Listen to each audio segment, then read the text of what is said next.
Yeah. All right, let me ask you this question. Then we got to go back and golf. So this company, lack of a better phrase, they put you out.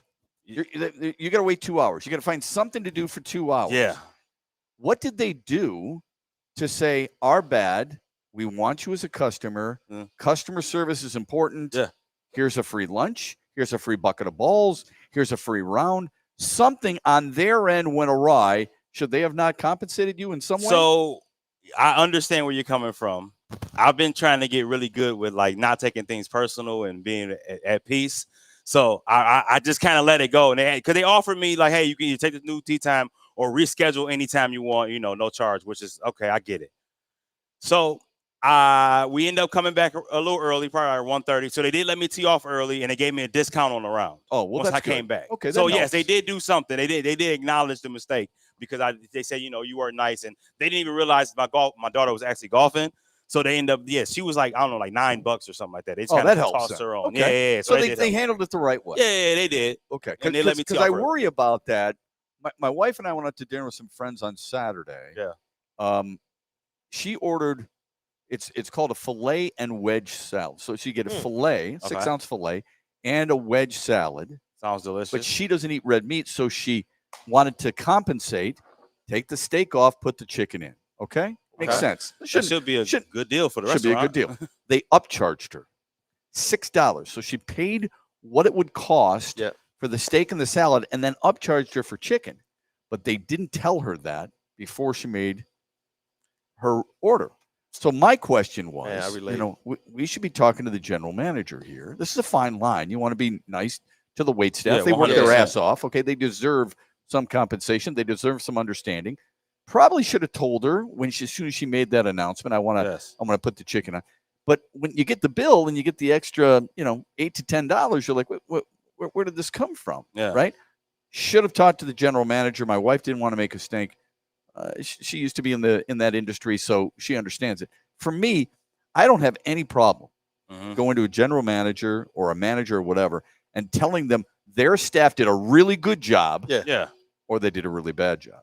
Oftentimes at the end of a meal, and if I have a really good waiter or waitress, I'll ask for the manager. Yeah. And you can tell they're coming over. This guy's going to complain. They're going to be bitching him off. And I'll say to them, you know what?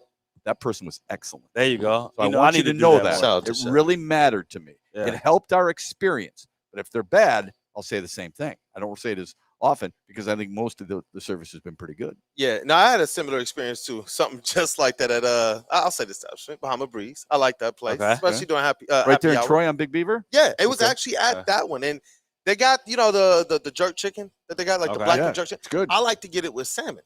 They did not tell me that they were going to charge me the price of the jerk chicken plus $14. 14 is crazy. 14, and the bill That's came robbery. out. I was sitting there like, what? But they did take care of us. They were like, oh, no, like, if you didn't know, if we didn't say it. And then they did state it shouldn't have been rung up that way. It should have just been an additional like $5 and substitute out the chicken for the salmon. You're taking one thing off, putting another thing in. Yeah, but think about it. Like, we're at Bahama Breeze, and you see one dish is like $45. Just wild. It's like, whoa, take that back. Well, not just that, but what if you don't say something? What about the people who don't have that gumption? Oh, I know people like that. I feel bad for them. Yeah. You don't have to be rude about it. Yeah. But you can say, listen, I expected this. This is what I got. Can you explain it to me? There's nothing wrong with it. The line I was taught was you let them know I will never want to make a scene. Like you say that up front. So they know, like, I'm not trying to be meaner. I'm not going to go crazy. I'm just going to flat out, this is, could we get this is wrong. Yeah, but I believe it when he says it. I do too. Will they believe us and Shep and such if we were like, hey, I'm not here to make a scene? Yeah. Oh, I would never want to make a scene. Cool. I hope so. Why do you think I would make a scene? Yeah. What's going on with that? So you play golf with your daughter. That's interesting because I took my daughter golfing for her first time ever. We've been going to the range, hitting a lot of golf balls. How old is she? She's 21. 21? Yeah. So she was a lacrosse player, really good, high-end lacrosse player. But she wanted to do this because her brothers and I playing. So we go out there, and I took her to a par 3 course. Yeah. I think that's important. Yes. I don't want to slow you. I did one. So you go to the par 3 course where even if you go, astray somewhere, you're not going to be spend all day looking for it. Yeah. You build their confidence and all this other stuff. Stunned. Really? How well she did. Stunned. So it caught fire. Wow. She's like, yes. I mean, she didn't go in any water. She didn't lose any balls. She, for the most part, I don't think she got anything worse than a double bogey, which stunned the That's hell out of me. wild. And she This loved is her it. first time out. First time I out. A don't little believe it. intimidating. I don't man. believe it. Yeah. I don't know. It's kinda She's been crazy. golfing behind your back. And I'm willing to accept this. Actually beat me on 2 holes where she parred it.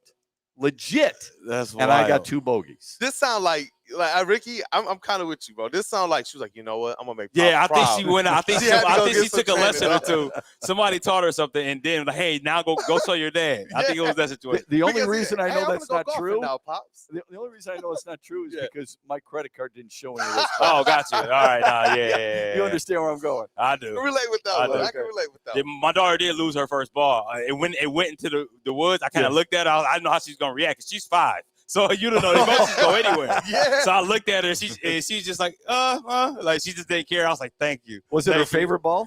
There was a pink one. Yeah. But she had Right. I didn't know how she was gonna react. Like, here we go. My God.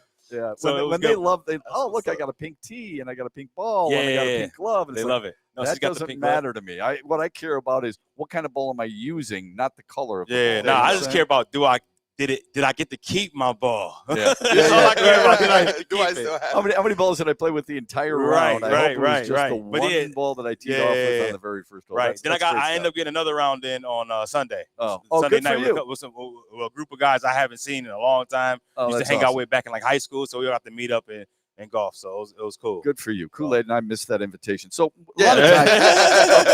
a lot of times, at this time of the year, we're talking a lot of Tigers and we're talking a lot of Lions, folks, Yeah. and rightfully so. We'll get to that. But knowing that Kool-Aid's in the chair for Braylon for a period of time, I wanted his thoughts on this because I still think the Pistons are missing something. I don't want to label you a basketball guy. That's not fair. But it is more of your wheelhouse, I think, than just about any other sport. Appreciate it. There are a few guys out there that are still unsigned that I think would be really good fits for the Pistons. And we haven't seen any Pistons news as of late. Sure, Karis LeVert met with the media last week, but they could use a backup 3/4 on this team still. Yes. Okay. Yes. We all expect the improvements from Cade Cunningham, who was outstanding a year ago. We hope that Jaden Ivey's going to make a step. We hope that Take your Jalen shades off Duren for this will conversation. Jalen Duren will advance his game a little bit, as will certain other players. Isaiah Stewart, for example. Ron Holland was very encouraging during the summer league. 100%. So my question to you would be, which guy fits best? Which guy do you think would fit best for the Pistons right now? Like, I really like Josh Giddey. All right. I think he'd be a really good fit for the Pistons. And a guy who averaged 21 points, almost 11 rebounds, 10 assists, 9 assists, I guess, after the All-Star break a year ago. I think he would be a really good fit, but it would cost you some money. Okay. It's going to cost about $20 million a year to get a guy like that. Who would be on your wish list and where would they be? Man, you know what? I did want the Pistons to actually take a chance on John Collins. This was something that they flirted with for a few years, and I thought that he would have been the perfect kind of two-way floor stretching big. That fit that kind of 4 and in a pinch playing the 5, depending on the wing, be able to switch off and pick and rolls. And I really wanted them to be able to attack that. But I'm almost thinking bigger. When you talk about something that costs money, I don't know why you don't go and you say, you know what, Danny Ainge, what's going on right now with Lauri Markkanen? That's a guy that, I like that. That's the player. That's thinking outside the box. I like that a lot. That's the player for me. And I know that we've talked about, these network waves about Domantas Sabonis, among other bigs that could become available. But Lauri Markkanen with Cade Cunningham, to me, is the ultimate. That's the one where I'm not as worried about how much am I giving up, because I do believe you could play through those two players, similar to what Orlando gets out of Paolo Banchero and Franz Wagner. I think it's pretty important. It's not that I don't like their team. I do. But I think it's important that they add another piece because of what you just mentioned. Because Atlanta's gotten better. Orlando's gotten better. Boston has taken a little bit of a dip, at least at least from what we can tell. Indiana, it's well documented what's happened there, right? Cleveland is going to be a strong team. There's no question. I'm talking about trying to get into that. Just inch yourself a little bit closer. You're close to the Knicks. Could you get a little bit closer in the division? Can you leapfrog Milwaukee? Can you leapfrog Indiana? I think one more guy might do something like that. Shep, listen, I am spot on with you right there. Look, when the Pistons free agency was over, Okay. I had to give them a passing grade because it was the offseason of pivot times 2. They thought that they're. What do you mean? Can you explain what a passing grade is? Is that I'll C? give them at least a C+. Okay. Maybe a All C. right. We're talking Maybe about a my C. report card in high school, not yours. Maybe okay, a I got C. you. Maybe. I just wanted to make sure. I just want to make sure. Maybe a C. For me Right. personally, Pops was like, "Hey, son, you got to come over to B's and higher." But as it relates to what school looks at, man, at least a C. And that's because you got the Malik Beasley situation and you got Dennis Schroeder, who went from, we all thought this guy is a shoo-in. He's coming right back to the Pistons to all of a sudden Sacramento wants him on a 3-year starter deal. That just, I wasn't expecting that. So now all of a sudden you have to figure out what are you doing next. And I thought they pivoted well, but that wasn't enough for me to say, are we moving up? Did they do enough to say, hey, all right, you know what? We can probably be in that 6th seed. We probably can play our way out of the play-in back into a playoff spot. Yes. But is that the progress that this Detroit Pistons team needs after being mired in 14 wins and 17 wins? Now you take this historical jump. What, is this just a flash in the pan? Are you just a middling team? Are you the Atlanta Hawks? You have a peak, but then you're just going to continue to go backwards. I believe that the Pistons, to avoid being in that all dysfunction team, they have to continue to do things to step forward. That's what I like about Orlando Magic's offseason. Wait, they went, you don't think they're borderline dysfunctional? The Pistons, I don't think that they're borderline dysfunctional, but I do believe back-to-back years of making another year of making no progress puts them in a certain position to find themselves in that dysfunction. You want to be able to solidify the winning you've had. You want to let other free agents know, because people have avoided Detroit, it's safe to come here. We are clearly about winning. This wasn't luck. This wasn't because of the vets that we brought in and the right mix for this 1 year. You want to show that from the top down. Your front office is intent on making sure they also improve the roster from the outside as much as we hope. I think this is a really interesting conversation. What if they don't do anything? It doesn't sway my belief that they're A, functional, or B, and I mean that in a good way, functional, or B, that this is a place to be. I think players look at who's on the team and who they want to play with. I think they want to play with Cade Cunningham. I think they'd like to play with a guy like Karis LeVert or a Jalen Duren. I'm not saying it's the attraction that some other athletes may have at certain other teams, like Boston was just a few years ago, who wouldn't want to play with fill in the blank of one of their 3 stars. But I don't think are you saying that they've got to win more than 44 games in order for free agents to look at them and say, I want to be part of that? No. Or to consider them a border, whether they're dysfunctional or functional? I believe when you look at a team, Atlanta Hawks is probably one of my prime examples of this. And now the Miami Heat over the last few years, teams that just kind of kept running it back.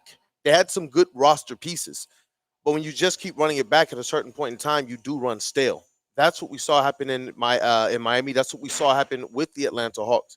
That's what I don't want to see happen with the Detroit Pistons. We saw this happen with middling teams that they've had here.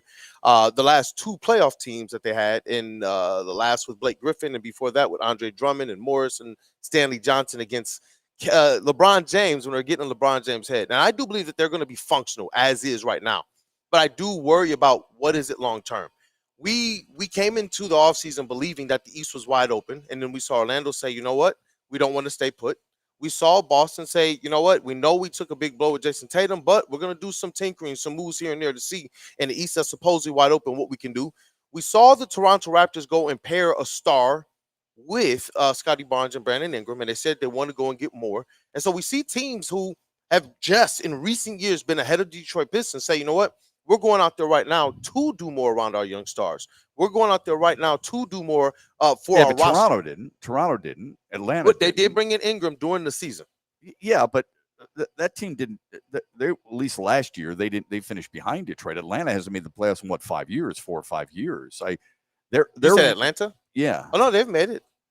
Oh, I thought they were on. Well, because with Trey, you're talking about the play-in game. If you're talking about that. But crap. that's the thing. That's what I'm saying. To me, that is not making the playoffs. Okay, I'm talking about making the playoffs as a legitimate player. They did make the playoffs, and then from that point, everyone thought, like we think with Cade, they're going to go up. But their general manager, their front office, they rested on the laurels of the young players they had, thinking We can just flip a John Okay. Collins. We can flip a this player. So we you're can flip a that suggesting player. Detroit shouldn't rest on the laurels of their good young players? I think that they need it this offseason. I know they have next offseason to play with because they're still figuring out what you do with Jalen Duren, Jaden Ivey, and Marcus Sasser. They're all going to become contract extension eligible as their last offseason, this offseason coming up. So you got to figure out what you're doing there.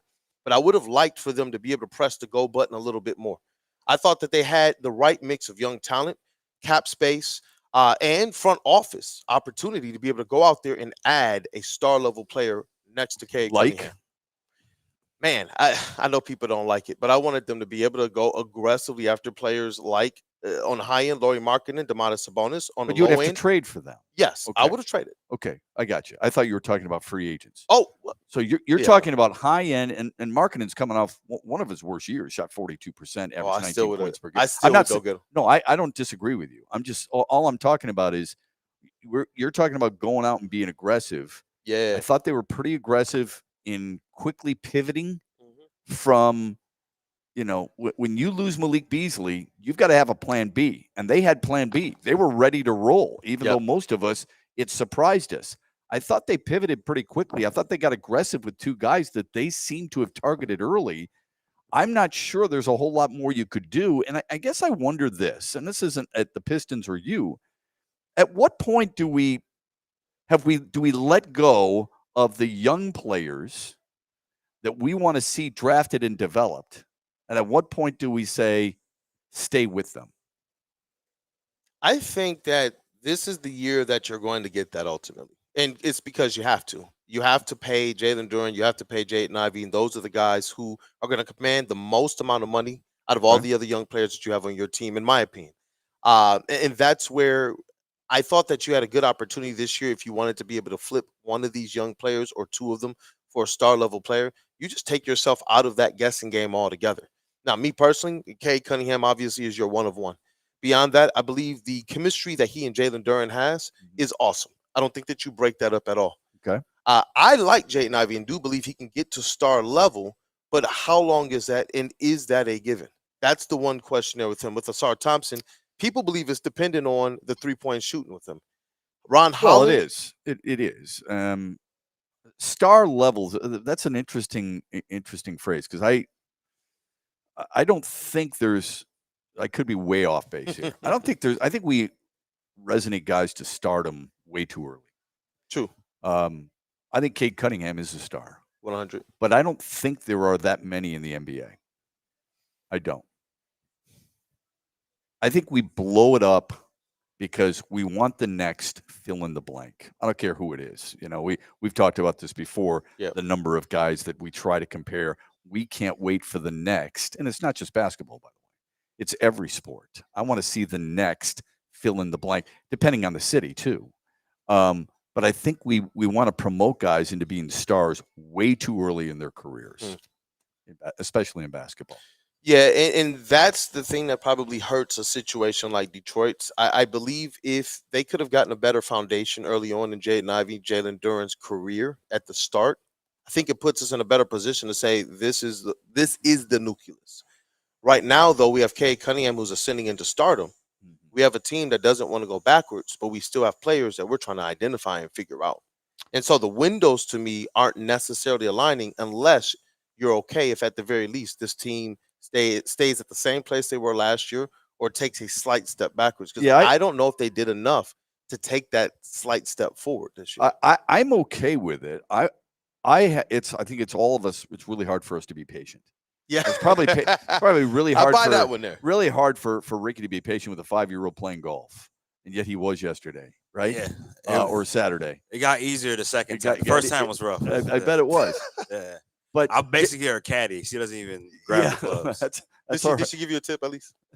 No. She wanted to play more when we got home. Yeah. Here's a tip: slow down your backswing. Yeah. The 23 years old for Jaden Ivey, who basically missed all of last year. And Jalen Duren's 21. I have to ask myself this. What is it I expect from them at that age? And with their limited experience, too, right? So you've talked about the contract and done a good job about that. But what is it? What do we have to figure out right now? Do you think we have to figure out This year, we've got to figure out who Jalen Duren is. This year, we've got to figure out who Jaden Ivey is. You got to know what you're going to pay him. You got to know what you're going to pay him, Yeah. but you're also looking forward to seeing how they're going to improve. I'm not giving up, and I don't think you're suggesting this. Right. I'm not giving up on two guys who I have invested a lot in and who are still young. I want to see them through their peak years. I don't want to overpay for them, just like you said.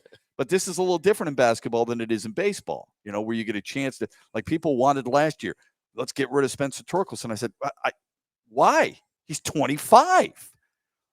We love I want to see the young kids. Like there's people who are Tigers fans right now, I'll guarantee you. I want to see Max Clark in center field. Yeah. I want to see Kevin McGonigal at shortstop instead of Javier Baez. I want to see Bryce Rayner at third base, perhaps. I want to see the young guys. Then when the young guys get here and they struggle, and they will struggle, it's going to be, these guys are hogwash. Let's get them out of here and get some new faces in here. You know what I'm saying? Yep.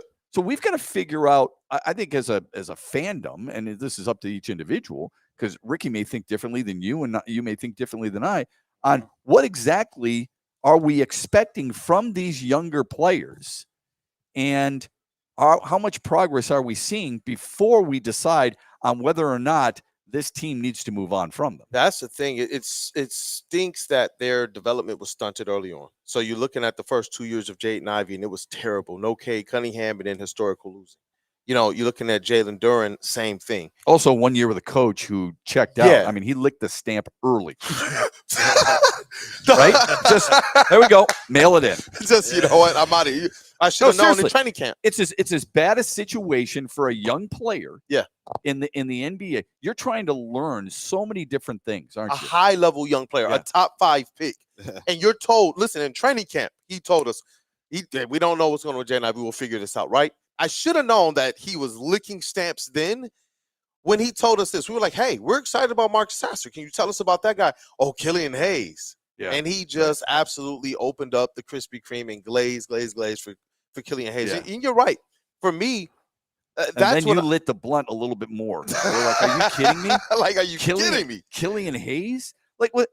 In fairness, because I respect coaches a great deal. Yes. The whole, I want to see this guy. So what? It doesn't matter. It doesn't matter what Kool-Aid wants to see. It doesn't matter what I want to see.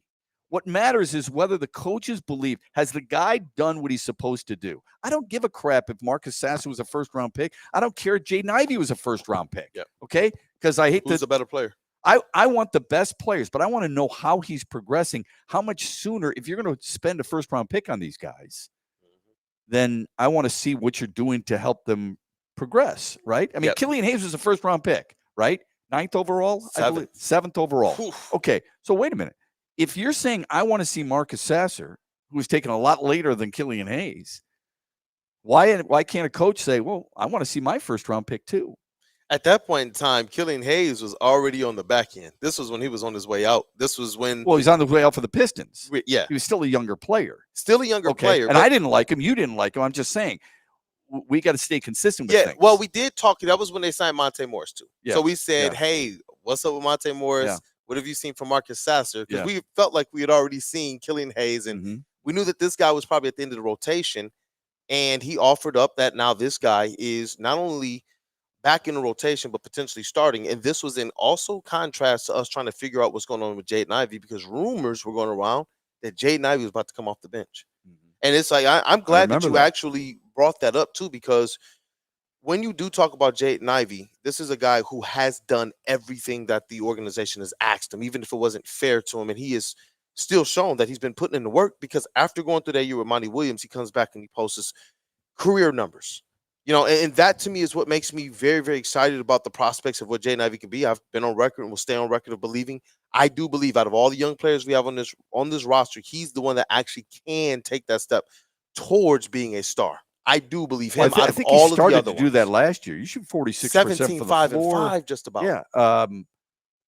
That's pretty damn good. 40% from behind the arc. I think a lot of the whole putting in the work, every player at that level should put in the work, especially when we're 23. If you're not putting in the work and you're 23, I don't want you anyway. That's a given as far as I'm concerned. I'm talking about on-court performance. Yeah. How is he blending with the others, and is he delivering on what you think he should be delivering. It sure seemed like he was a year ago. Yeah, until we got Dennis Schroeder, I feel like Jaden Ivey was the only person who could go out there and consistently get his offense on all three levels, especially downhill. When you got Dennis Schroeder, you saw a guy that could bring that element in the Pistons offense. It improved. What I like about Jaden Ivey is he deliberately, though, looks for Cade Cunningham. When he is driving downhill, there was a stretch of games where if Cade Cunningham was shooting a three-point, if it was going in, if he was making it, it was off of Jaden Ivey assists. We saw the growth in this game. It wasn't just that the stats improved. It was the way that this guy was looking across the court, the way he was facilitating, the way that he was cutting down on those turnovers. And to me, that's why if it's for a Lauri Markkanen, then yeah, you have to consider these things. If we're not going out there and trading for Lauri Markkanen, I like these young players. A lot of what you're saying, I am all in for. And I do believe a guy like Jaden Ivey is somebody that you say, give this guy the runway. See what he can be. Because I do believe through everything, show me where Jaden Ivey has failed the test. You sent him to the bench and he came back like, hey, best season. They sent him to the bench when they brought him back the last 16 games of the year. Everyone said he couldn't shoot the three. He went out there and shot off 38% from behind the arc after a whole year of your coach licking the stamp. That to me, we were talking about players that we can add right now. I like your approach as it relates to the free agents, because if you do add maybe one or two more pieces free agent wise without giving up on any of these young players, you do take a step forward. Yeah, I worry about right I don't like giving up on, even if they struggle to start, because that's what I expect in certain sports. Yeah. Okay. Football might be a little different. First and second round and third round picks. I expect them to start. Like Isaac Tesla, I think he should be starting this year. I think he should be leapfrogging wide Tim receiver Patrick. 3. Yes. By everything that's by all that, when it's all said and done, I think that would be him. There's a reason you took him in the third round. I sure as hell didn't take him in the third round to play special teams. No. All right. So with all due respect to, veterans, Tim Patrick, who's been a very serviceable player, respect the hell out of that. But there's a reason you've invested. That's a big investment.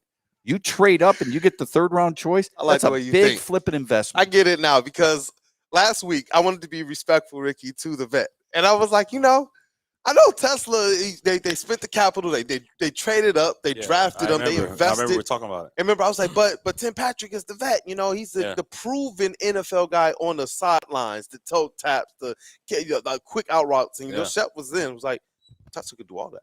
He could do all of that. I think he can. I mean, my hope is he can, considering where they drafted him. I'm ready so for him this if he goes can. back to my argument that I had with my good friend, God rest his soul, Drew Sharp. He and I used to host a show together.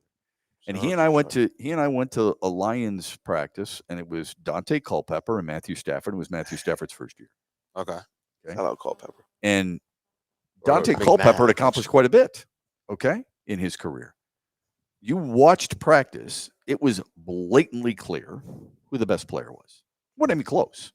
Arm strength, mobility, reads, based on what talking to coaches, all those things. He's like, you got to start the veteran. Question in the back of the room. Why? Us? When's the young guy ready? Those are all the questions that coaches are asking themselves, right? You start the best player. And here's the reason you start the best player. Because all the other better players are watching you. And they're like, you know what? You're not starting Ricky when Ricky should be starting. Are you really trying to win? What are you doing here? You don't think the Pistons internally, those players were saying, Monty, you're not starting Jaden Ivey? You're starting Killian Hayes? This is not a reporter or a fan talking here. This is a pro. And he's going, you're starting that dude? They were saying, what's up? Yeah. They were. I know they were saying it. I'm well aware. So that's where you lose a room. Okay. Yeah. Really good thing the other day. Shout out to Hendon Hooker. That's literally what I said when I saw Coach Bridgewater trot out. Yeah. I said, oh, why are they doing this? Because every one of those players is like, that dude gives us no chance, even if he hands it off. Okay. Yeah. Now, it may change this year. Really good example. Earlier this year, the Yankees, who are in a spiral. 5-17 in the last 23 road games. Worst ERA.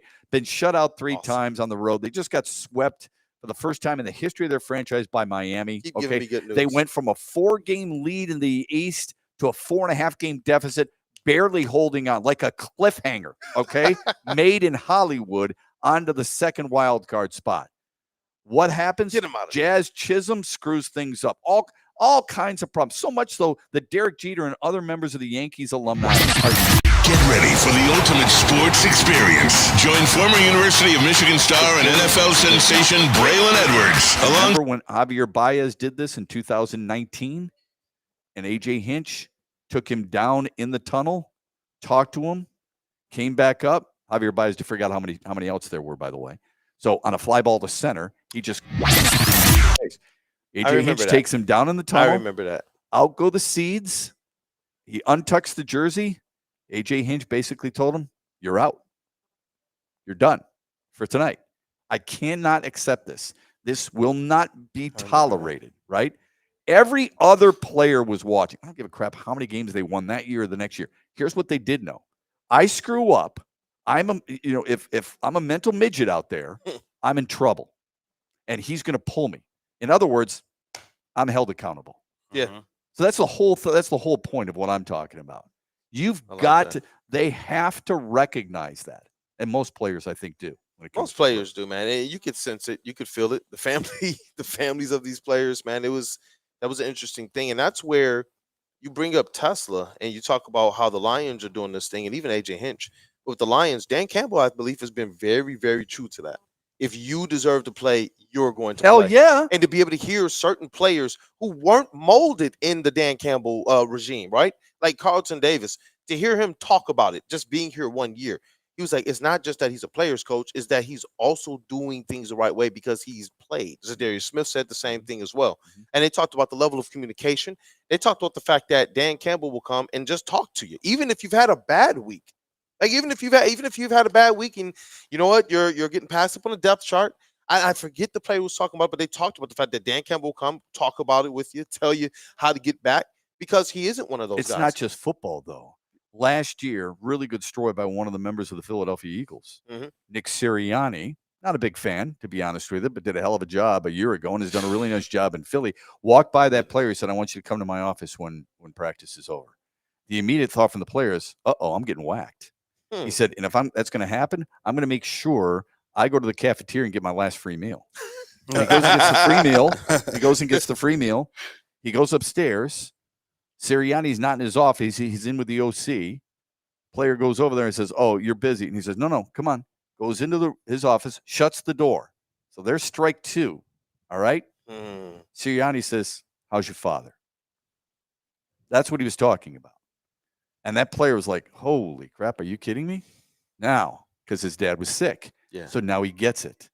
Players, I don't know if you saw the recent interview with Ndamukong Suh. Ndamukong Suh talking about Jim Caldwell and how it mattered to that team. Yeah. Because Jim Caldwell was more than just a coach to them. That's the impact. I think there's a misnomer that a lot of us have, including yours truly, that the only way you become close to certain players is at the collegiate level. No, my gosh, I recruited Ricky, and Ricky comes and plays for me for 4 years. 1 year now, and then he leaves, but 4 years, and we become really close. And during the recruiting process, I got to know his mom and his dad, and sat in their living room, and we broke bread and all this other stuff, right? At the highest level, you can establish those relationships too. The general manager is usually the one who's got to cut you. He's going to talk with the coach before it happens, but you can establish those relationships as well at the highest level. Man, you know what? You're spitting right now, because remember the Pistons at Media Day. So Monty Williams was hired. You fast forward to Media Day because the players didn't show up for him. But there was questions about Dwayne Casey, who's still with the organization. Love him, though. And what they asked him. Wonderful. What is Dwayne Casey? Oh, man, Dwayne Casey's everything. He's still like everything that he was when we were young players learning. He's still that to us. Love him. He comes and just asks us how we're doing, asks us about our families. He taught us how to dress. He taught us this and how to that. You know, I appreciate having those types of people within your organization who understand that the sport is more than just what's going on the floor, but how you're building up your players, how you're developing them, how, and you said it earlier, teaching them responsibility and being there for them. Yeah, he's the real deal. I mean, Dwayne Casey is as good a man as you will ever meet. Jim Caldwell, I would argue, is the exact same thing. just good people who you want representing your organization. And Dan Campbell is that way now. JB Bickerstaff is that way now too. I'm not discrediting anything of the current coaches. I'm just mentioning these two guys who we've talked about. But they were able to reach players wanted, this is a cliche, but it's so true. They wanted to play for them. They busted their ass for them. Yeah. They may not have been good enough. And Jim Caldwell may not have been good enough on Sundays. And at times, maybe Dwayne Casey wasn't good enough. He got dealt a shorthand, to be honest with you. Yeah. But those players wanted to play with for those men because of what they meant to them and teaching them more than just the game they played. That's what I love so much about what we're seeing right now with guys like, we can say JB Bickerstaff. We love Steve Yzerman. We hope that the Red Wings get to their playoff tradition. And we love everything that AJ Hinch is doing with the Tigers. But Dan Campbell, I think he sits as a pinnacle of that, putting it all together, not just the leader of men. We've had how many combinations, just missing one half of it. We got the leader of men, but we don't got the X's and O's or the execution or the late game. Now we got the X's and O's. We got Jim Schwartz. His defense is going smack, but there's just something just not right with the overall execution or the offensive side of the ball. It's like now with Dan Campbell, we have this coach who's going to do all of the things that we liked about Dwayne Casey, all the things that we liked about Jim Caldwell, some of the things that we liked about some of these other coaches out there or GMs or whoever with building up this team. And now we have an opportunity to say Dan Campbell's not just building them up off the field, but they're winning. I think that people are looking forward to being here because they're going to win and because they're doing it the right way. Yeah, and I think players understand that and want to be part of it too. Let me ask you a quick question. For as long as you guys have followed the Detroit Lions, when's the last time you heard a star player in the league have a family member come out and say, I want my kid to play for Detroit? I want my kid to go play for the Lions. Yeah, because that's what Micah Parsons' dad said over the weekend. All right, yeah, Sue here and his family was saying, "Hey, go explore." Yeah, think about it. His sister was really big behind that. But think about that for a minute. That has been the 180 swivel, and it's the culture. Because think about it. We haven't won the culture. 100%. We won. To us, we've won, but we haven't won the big trophy. Yeah, I don't think.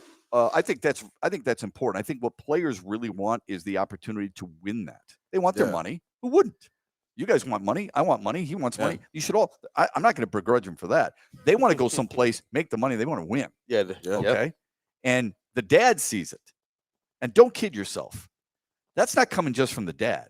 That's coming from the kid. Yeah. Okay. If you don't think Micah Parsons and his dad have talked, okay, as close as they are. Yeah. And him saying, I'll tell you what would be a great fit. Pittsburgh, me opposite TJ Watt. Detroit, me opposite Aiden Hutchinson. And then dad's a parrot. That's what he is. You know what? Damn well he's talked about that. Let's take a quick one and let's come back and talk about that. It's time to TLB, man. We got to talk some Lions. What's TOB? You want to tell them, Justin? Time of birth? Yeah. I don't know what it is either. Oh, thank God. Ricky doesn't know. Lion-ish. There you go. That's right. We're on Fox 2. Oh, TL. Talk Lions and then T-O-B? And then TL. Oh, TL. Yeah, I think it's TL. Talk okay. Lion. It was Matt Broder. It was a hot mic. We thought we were on break. Lions segment was on the way. And he said, good. It's time to talk Lions. Beep. Gotcha. Yeah. Let's take a timeout. We'll do just that. Let's rock. Well, I'm pretty hungry. I'm not going to lie. I'm I'm really hungry. And you know what would sound really good right now? A Black Rock steak. Yeah. 8 weeks of giveaways rolls on here in week 4. And congrats, by the way, to last week's winner of a new Traeger grill, Brian Anderson.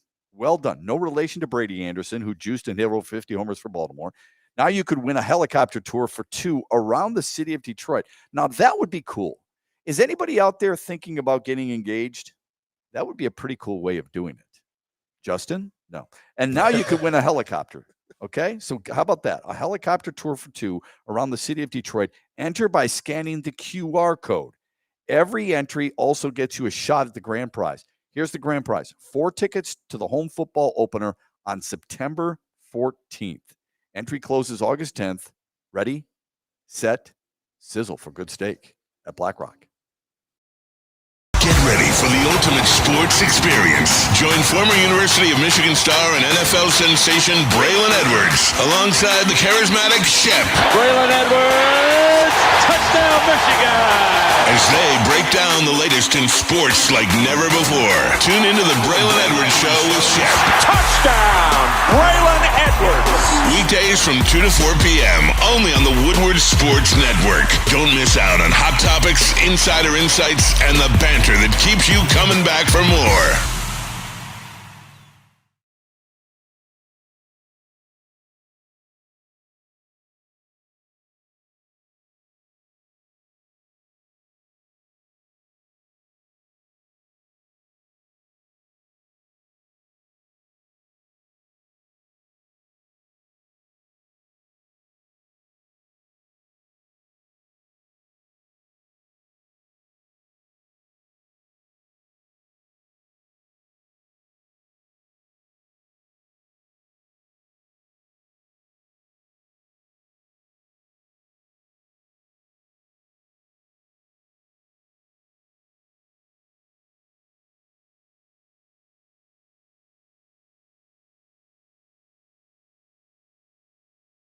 We're at the beautiful Oak Point Country Club in Brighton, Michigan for the Athletes Unlimited golf outing. And you know what? It's brought to you by Mr. Dr. Jeff Pierce, all his friends, his celebrities, and a bunch of other sponsors that are out here making this possible. And just so you guys know a little bit about Athletes Unlimited, it is a nonprofit organization dedicated to providing social, recreational, and athletic outlets to people with disabilities. And their guiding philosophy is that life is not intended to be a spectator sport. Everyone, regardless of ability, can benefit from participating in sports. So shout out to them and the efforts that they do.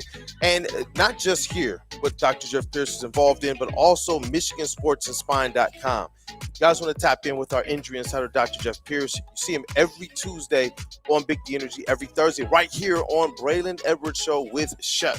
So make sure you guys tap in. And if you guys have any needs as it relates to your spine, any aches, make sure you guys tap in with Dr. Jeff Pierce, Michigan Sports and Spine. He's dedicated to making sure that you live life the right way. This is off the beaten path. We'll dive into Lions for sure. But in case we missed it, there are certain things. This is what I love about sports. There are certain things that happens over a weekend or over a period of time that we just can't follow everything, right? I mean, you are head first, both feet, all of it, into Tigers baseball and Lions football.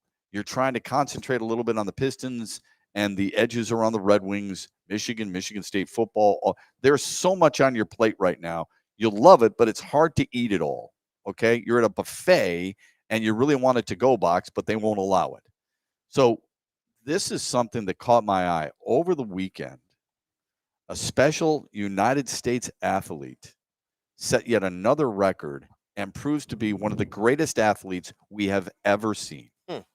If I ask you, who's the greatest athlete or individual accomplishments, plural, in their careers, who's in that conversation? Tiger Phelps. Michael Phelps immediately comes to mind. Tiger Woods for Tiger. sure. Right? Serena Williams. Serena, yeah. Agreed. Yeah. How come nobody talks about Katie Ledecky?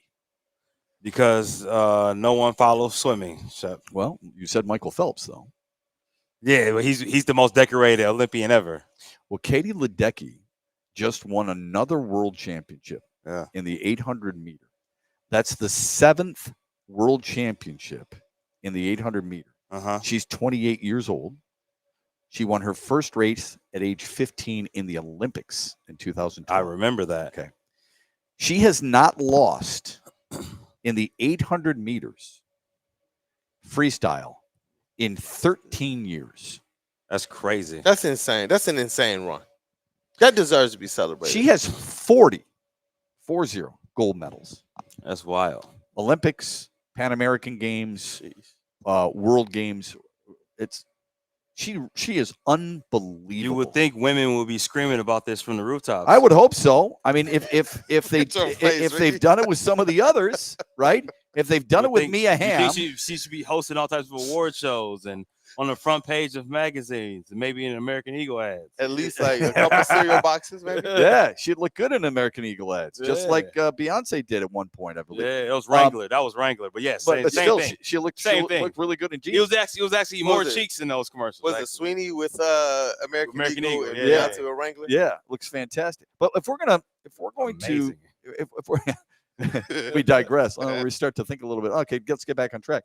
We think of some of the greatest athletes. Like, I'm glad you mentioned Serena Williams. I mean, I suppose Billie Jean King before that. Yeah. Mia Hamm, right? She's part of that. I would guess Jackie Joyner Kersey, who was phenomenal back in her day. There are plenty. Lisa Leslie was phenomenal in the WNBA. So with all that, why aren't they being celebrated more? Why isn't Katie Ledecky being celebrated more? I wonder. You've seen the video of her, right, where she's in the swimming pool and she's got a snorkel on her because she doesn't want to tilt her head, but she's got a glass of chocolate milk. Oh, I have seen that one, and it doesn't move. She swims the entire length of the pool, breathing through the snorkel. Obviously, her stroke is so smooth. So smooth, yeah. She doesn't milk on her head. Her head. That's crazy. It doesn't. Yeah. She doesn't spill a drop. It's actually a common like practice for swimmers to just not a glass of milk, but to balance things on their body and heads to stay. Isn't that crazy? Right, yeah, that is crazy. Anyway, I had to share that with you because I'm sure that's something that flew under the proverbial radar. Yeah. So those numbers are sick. Absolutely sick. Jeez, Ricky, how do they improve like the visibility for this stuff, man? I don't know. They get it better celebrated. Look, I'm a firm believer that the women need to prop up their own if they want the numbers like we do ours. I don't disagree with you at all. Like, but we have but our the own sport itself, Ricky, and he might be talking about the sport itself. Oh, the too. sport itself. So this is a very interesting conversation because I think we can only indulge so much. Yes. Football we can't get enough of. Yes. All right. Baseball, because it's by itself primarily in the summer, we can't really get enough of, and it's every day. It's in our face on a regular basis, and I it's love just that. in a baseball game experience. Even if you don't like baseball, going to a baseball game is a great experience. Feels like I'm at the barbecue. Think about that. Yeah, you know what I love most about that is that the three of us could go and we could still have a conversation. Yeah. Yep. Okay. And it's a casual conversation, and it's about different things in life. It doesn't always have to be on the field of play. Yep. Right. Other sports, I think, especially football, it almost forces you to get your chest out, come on, all that kind of stuff. I mean, baseball is just anxiety the whole time during a football game. Where with baseball, you almost leave your anxiety at the gate. Yeah, I would agree with that. Yeah, unless you had to pay $50 for parking. But I understand where you're going. So we can only indulge so much. What other sports, like how do you promote certain sports?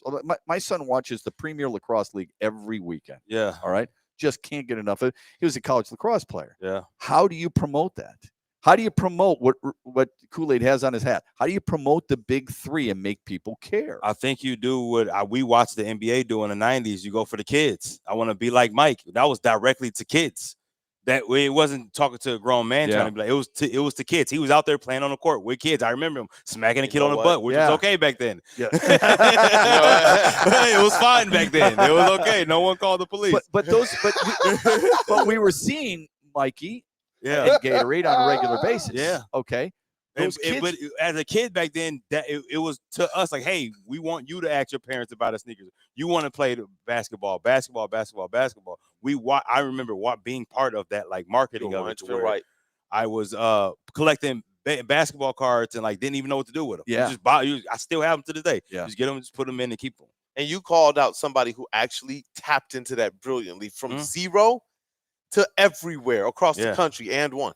Yeah, and one basketball did that, and they captured it brilliantly, and it just spread like wildfire. Then what happened? Bad business decision. It was their. I watched the documentary over it. The main designer left. The main designer of the shoes, the guy who designed most of the apparel, they overworked him, and he just quit the company, and they just went downhill from there. Because the guy who made the shoes, who designed the shoes and all the shirts and all, like their main idea, their marketing, and some of the top guys started leaving too. And I remember when Rafer left. That was early on when Skip Tamalu left because he obviously the NBA stuff. A couple of the high level players just got older, and then they started the whole thing where they got the professor. Yeah, you remember that when they had the whole tour. Competition. The tour was so dope though, but the tour was so they dope. went from tour city to city to city looking for the next great street baller, and it was. Do you remember it was on ESPN? It was like a reality TV show. Like public parks though. It was like outdoor parks. Sometimes it was in gyms. And because they had the open run. That's what they did. They would do open runs at different gyms, and then do the main. If you were good at the open run, they would invite you to the main game, which was in the arena, which was so dope. Which is something I think would really work today. They kind of do it with Savannah Bananas. The Savannah Bananas is the closest thing to something that we've seen modern. Yeah, I know it's WWE for baseball. I get it. Yeah. But it works. Like, what are we trying to do? Are you trying to bring people in seats and make money? Guess what? Savannah Bananas bring people in seats and they make money. Yeah, Like, well, do they? I mean, their stadium holds 5,000 people. No, they're right? doing Or 7,000? they're doing major league stadiums now. But because I thought their stadium holds between 5,000 and 7,000. Yeah, but no, now they're jumping to different. I watched one of the games on ESPN the other day. Okay, and the guy, I was mad because the guy missed the backflip. Was it full? Yeah, it was full. I think they were in Philly. Okay, I'll look it up. I'll look up where the last place they were at. That's interesting. Yeah, no, I started watching them years ago because there was one dude who used to play in the outfield. He would just be mic'd up. That's why I followed him first, and then I discovered the team. Yeah, and I mean, to me, that's the closest to any league that I've seen or any team or something or sports that isn't of the big that I've watched actually grow and be proud. That's the last one. Like, in terms of success, it's them and one. I'm trying to think, is there anybody in between that's had a great marketing from nothing to something? Well, no one beats the Harlem Globetrotters. They got like an 80-something year run. Yes, but when's the last time the Harlem Globetrotters were here and that you actually paid attention and took your kids or know anyone who did just do that? Because I think that's a hard thing. Okay. True. So you're trying to find we would call this niche sports. Yeah. Trying to find just to get a little piece of the pie of sports in America that has dominated the NFL, Major League Baseball, the NBA, and there's even a little piece left there for the NHL. So here we are. They're in Coors Field in Denver, Colorado, 9th through the 10th, August 9th through the 10th. And who are they playing? The firefighters, like teams. Okay. It's like Harlem Globetrotters. They'll play like the mountain climbers and stuff like that. Yeah. But Alex Box Stadium, I don't know what that is. Baum Walker Stadium, Rate Field, Grayson Stadium. Well, Rate Field. Well, no. PNC Park. Okay. In Pittsburgh. Yeah, PNC. Yeah, like they're trying, and all these are sold out. By the way, every single one is sold out. So Rate Field would be Chicago, right? Rate Field. T-Mobile Park sold out. Like Houston sold out. They're all sold out. T-Mobile is Seattle. Yeah, and they're all sold out. Every single one. That's incredible. Yeah, right. It is. It is. So that you could make the claim that they've made it. Yeah, I would. When you're doing that, you've made it. Yeah, think about. They're doing the same thing as MLB. They're just not in MLB. It's kind of like Live Golf. Like we're doing the same exact thing as people. What if a player on the Tigers? We'll just keep it local here. Yeah. What if a player on the Tigers did what some of the Savannah Bananas do? Depend on what player. Why? Like you mean like the tricks? Yeah. Yeah, it depends on what player. If Javier Baez busts out something crazy, we would be like, okay, because he's done tricks on the field. Yeah, El Mago. You know what I'm saying? If Scooble gets up on a mound and does a backflip, I think we have a problem. Yeah, there are certain guys who could pull it off. I would guess Baez could pull it off. I don't know there's many Tigers who could actually do that, to be honest with you. I'm not betting. I like Kerry Carpenter a lot. I'm not betting that he could make a catch and then do a backflip in right field. It's just a guess. Just a guess. I was so mad when he missed it. Part of me feels like maybe old Jose Iglesias might have been able to. Yeah, maybe. For sure. I mean, he's one of those guys who probably would try it. Yeah, he had the flair. Right? He had all the flair. Isn't that interesting? We don't mind it in some of the other sports. I mean, football, we embrace it, right? Yeah. Jamison Williams on an end around, he's getting to the 3-yard line. He does the backflip into the end zone, and people go absolutely bonkers. Yeah. Right? Basketball, Malik Beasley hits a 3, wants to stand there, do some type of bow and arrow routine or whatever while the other team's coming back down the floor, and you're screaming, get back, but it's cool because I want to do the same thing, right? Really, it's only football and hockey, because hockey, everything stops after you score a goal anyway. So whatever celebration you have and Ricky and Kool-Aid come towards you, everything's fine. Right? I was gonna say, man, that's crazy too. Watching like going to AAU and like middle school games, watching little kids do like celebrities and NBA stars and NFL star celebrations. They're allowed to. The Man, the coaches I had grew some up. of the little bro. Yes, I know the era we came from. We don't do that. But they just killed you. No, these coaches are encouraging it because it's like they dads Act and like stuff. you've been there before was what we always Like heard. he said Act earlier, like you're we like supposed all to football. be there. Like he said earlier, we will consume every form of football. I found myself at the Boys and Girls Club. Yeah. We were hosting an event there. I was like, it's football, and they got on Lions Right. uniforms. So I'm looking. Yeah. But the parents and the coaches, though, bro, like one guy literally got the touchdown. He's like, high step. How you better high step that in? I'm like, he's wide open. What? What? You want him to high step in? He's at like the 20-yard line. Yeah. Stop it. I'm like, come on, I dog. tackle my son. I go out there and tackle my son personally. Kool-Aid might be screaming, Stephen Tulloch, Stephen Tulloch. Yeah, right. Dog, Be careful. this is Right. how double I'll tell you this a long time ago, but I did what was called a 942. It was a quarterback boot. Had everybody fooled. It was a Peyton Manning moment for me when he had everybody fooled on that. Took it around the back end. Nobody was even close. I raised my arm with the football. This is in high school now. Raised my arm at about the 5-yard line for a touchdown because everybody was over here. I hold for the extra point. I come to the sideline thinking that my high school Hall of Fame coach is going to say, wait, nice play action. I mean, way to follow it out. We've set that up all day. Thought he was going to give me all kinds of flowers. Grabs me by the face, man. Oh, no. Ear holes me. Oh, And says, don't ever do that again. got you ringing.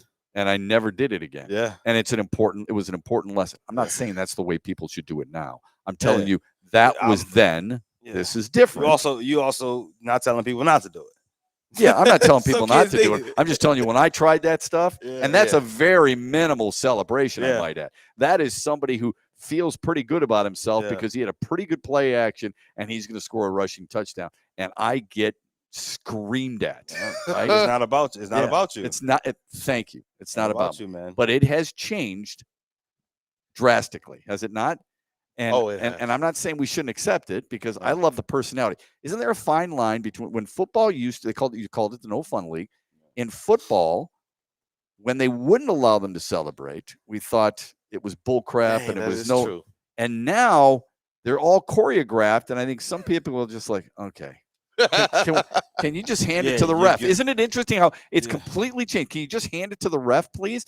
Do what Barry Sanders and Walter Payton and Earl Campbell used to do. Yeah. They don't do that anymore. No, not at all. Yeah. It's just gotten ridiculous. I mean, I get it, but at the same time, it's just like this should just be a time limit. This should just be a big clock that starts. Limit. Yeah, it should be a good time limit big clock that starts. Funny. And then as soon as he scores, when they blow the whistle, when that whistle sounds to end the play, there's another clock. Yeah. Just like, I mean, they have that already in between plays. It should just be the same one. And if that goes off and you're still in the end zone, you're still in the end zone. Any person on that team, it's a penalty.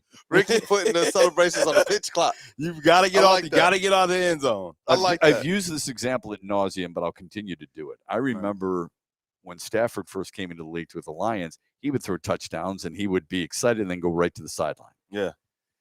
Brett Favre would throw touchdowns and he would run all the way downfield to congratulate Antonio Freeman or whomever. And people would say, man, look at how much he loves the sport. Doesn't he love the game? Isn't it contagious? Look at the passion. Yep. But if a guy like Stafford walks to the sideline, it's like, oh, man, he's not having any fun. Yeah. I mean, he's at work. I want emotion. I want emotion from my guy. He's at work, man. He's worried about the next drive. Let him go. Yeah, but my point was always not everybody's the same. Yeah. Just because one guy loses his head. Some people are silent killers. Yeah, exactly. That's just how it goes. Some people just go out there and they just do work. I respect it. I mean, we've all seen that, even on rec league level. Who's I think scary? we can all do that with. Who's scarier? I think those guys are the scary ones. Yeah, I the did. silent ones. Yeah. You don't know what they're gonna do next. I mean, I remember there was a guy like that. We were doing pro-ams at my college, CUC. We had people there from Bowie, from American University. We had people from Georgetown. We had some pro-am guys, and it was one 5'10" guy. I was like, okay, I'll guard him. Like, I'm taller than him. I had a little bit more at the time. I was in shape. And he was quiet. That's because of Mama Kool-Aid, by the way. That's the reason I'm not in shape anymore. She cooks. She throws down. But this guy, I had no idea that he played for the Bahamas national team. No idea. Just quiet, very respectful, very polite. And then he jumps, and it's literally like, I probably should have boxed him out, but I got my teammate dunked on the putback. Wow. Yeah. And I was like, oh, my God. I'm like, bro, you like that? He was like, oh, let's just play ball, man. And he just ran back down. I'm like, don't say that to me. Don't say that. Trying to D-up you. He's the guy you walk up to, and he's just sitting there looking at you like, yep. Just come on closer. One move, and he's by you. And I'm like, oh, my word, Might bro. not be a bad Just idea to absolute figure flight. out who you got first before you think you got that advantage. You guys ever seen the series Ted Lasso? No, I've never watched it. Okay, it's not too bad, but Ted Lasso is in a bar one time there in England, and a guy challenges him to darts and thinks he's got him, and Ted Lasso's got to throw 3 bullseyes. And he said, it's in so many words, what's really interesting here is, before you make this bet, you might want to ask, do you ever play darts? Yeah. Every day when my dad owned a pub back in whatever town they were from, and he's just throwing bullseyes. I've done that to people multiple times in my life, Yeah. especially over like ping pong. I don't know why I'm so unassuming when it comes to like random sports and stuff like that or random games, but I've done that with ping pong multiple times with people. Oh, that's how I'm with basketball. So people want to take you on in ping pong? Yeah.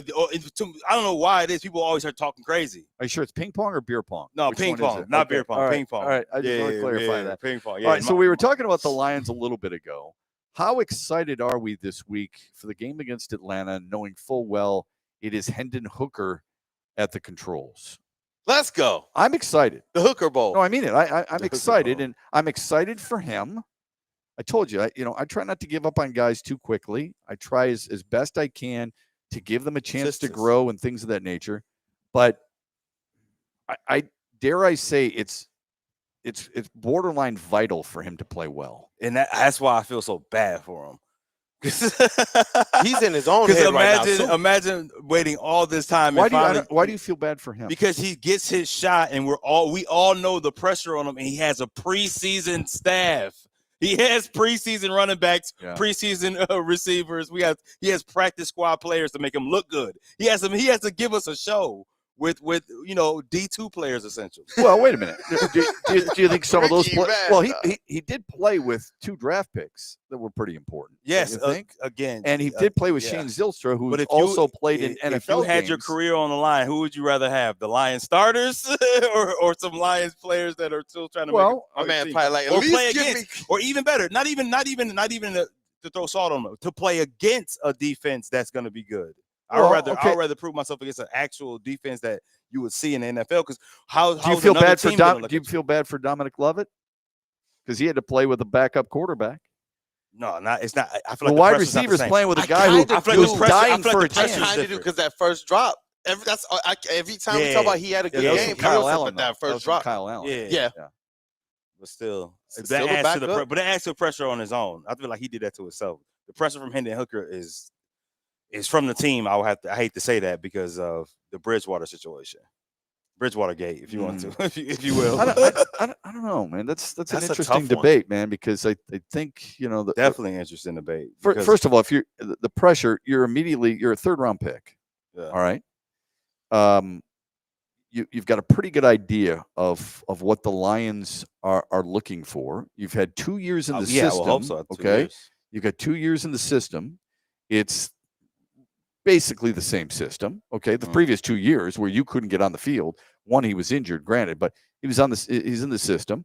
This system probably isn't too diverse based on, John Morton's history with the team. Mm-hmm.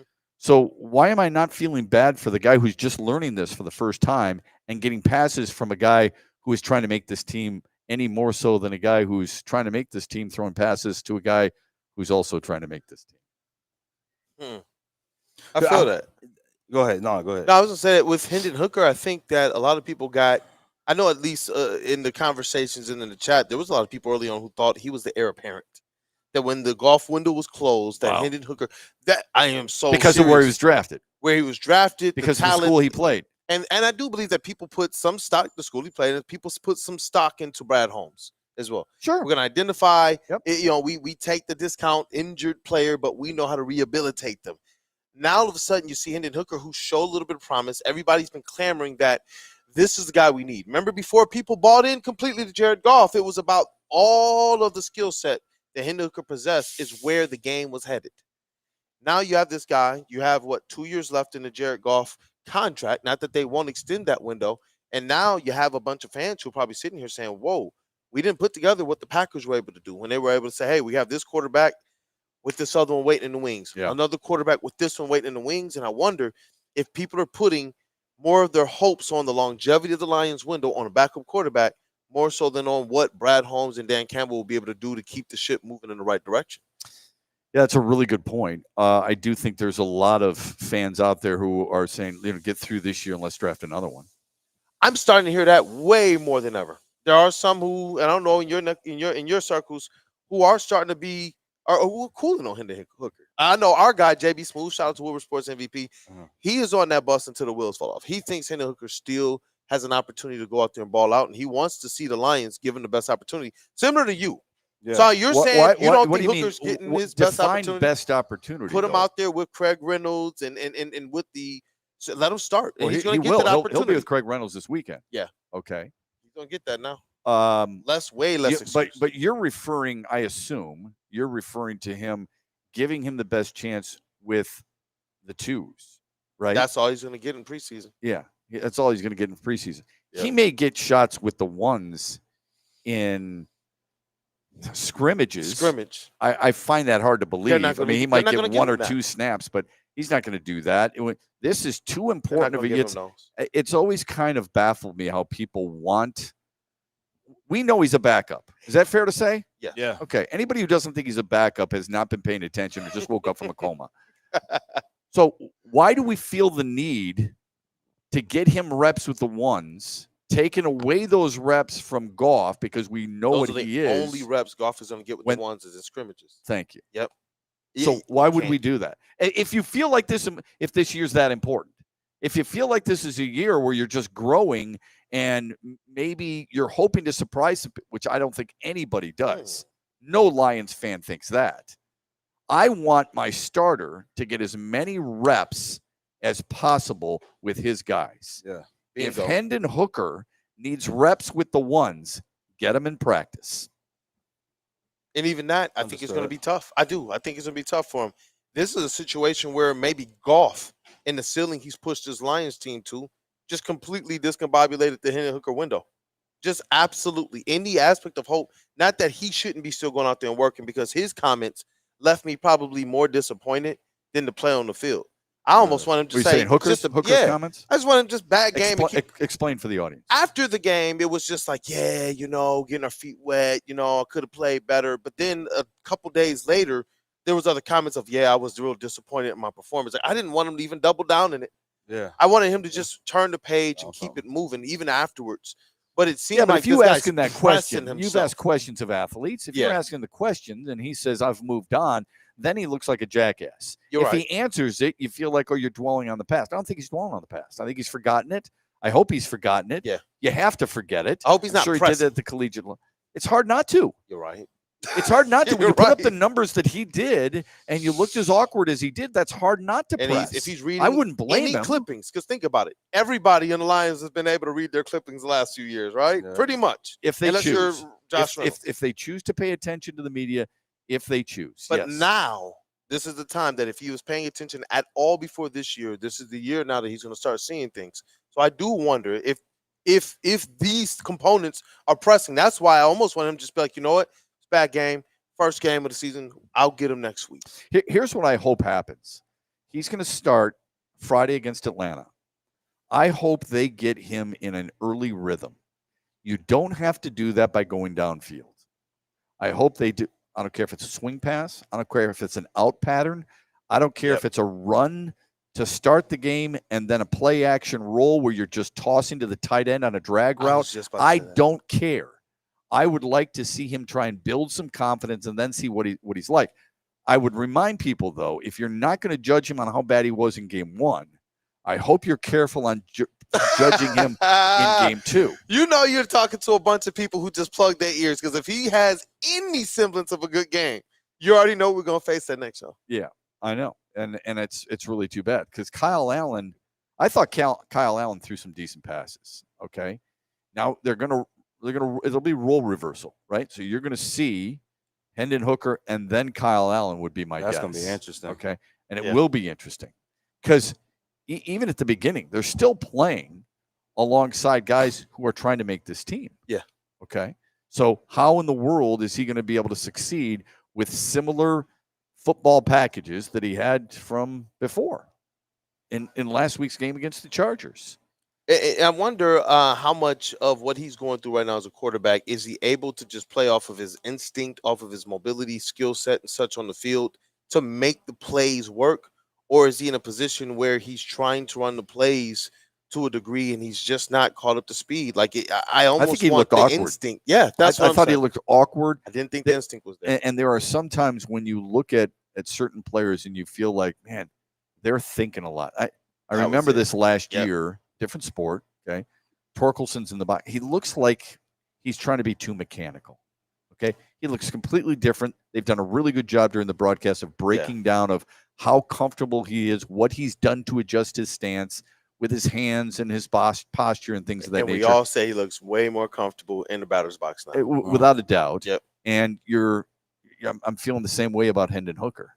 How are they going to make him comfortable? What is it about this offense that might threaten? John Morton's forgotten more football than the four of us will ever know. All right. So he's got a pretty good idea of what the strengths are of his backup quarterback is. How are you going to implement those during the game? During live bullets, how are you going to be able to handle it? Now, all of a sudden, as much as we want to see the ones get reps in preseason, it almost seems as important to make sure that your backup and your depth pieces can have it. Now, I agree with Justin. Justin's going to scream this from every mountaintop he can. If there is no Jared Goff, there is no expectation. But if you need your backup for a drive, for a quarter, or for a game, this is where I do think it's better in a year where the offense is changing, the terminology is changing. No matter if it's a lot or a little bit, for a backup quarterback who was still trying to find his way, I do think it's important for him to get those reps. I'm looking forward to him getting the number one reps this year, this week. And I know people can say, but it's just a backup quarterback. Look, there are some teams on the way to Super Bowls, or even just getting to the Super Bowl, who have had to rely in some shape or form on depth and on backups. That's we talked about that last week. We talked about that last week with Jake Browning put on a really good show for Cincinnati a couple of years ago. There are teams that there's a reason you have 54 on the roster, and there's a reason you're active with, I think it's 48. Okay, every single Sunday, and that is because those guys have to be ready. So I understand that. I'm just saying and I want a guy you're confident in for a series, a quarter, a half, or a game.